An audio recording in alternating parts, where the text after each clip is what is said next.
નર્મદા જિલ્લાની આદિવાસી બહેનોએ વેસ્ટમાંથી બનાવી બેસ્ટ વસ્તુઓ. નર્મદા જિલ્લાની આદિવાસી બહેનોએ વેસ્ટમાંથી બેસ્ટ વસ્તુઓ બનાવી કમાલ કરી દીધી છે. વેસ્ટમાંથી બેસ્ટ કરવાની નેમ સાથે આ આદિવાસી મહિલાઓ કેળાના રેસામાંથી વિવિધ વસ્તુઓનું નિર્માણ કરીને આત્મનિર્ભર બની રહી છે. આદિવાસી બહેનો hand wallet, handbag, pen stand, belt, tour bag, cap, mobile pocket સહિતની અવનવી વસ્તુઓ જાતે જ પોતાના હાથે ગૂંથીને બનાવે છે.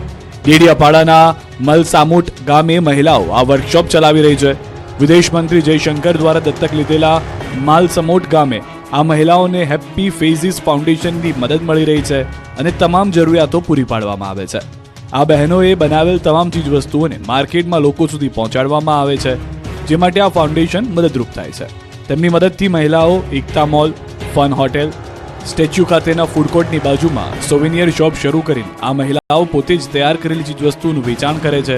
તો સાથે જ આ ચીજ વસ્તુઓના વેચાણમાંથી જે કંઈ આવક થાય તેમાં મહિલાઓ પોતાના પરિવારને આર્થિક રીતે મદદરૂપ થાય છે.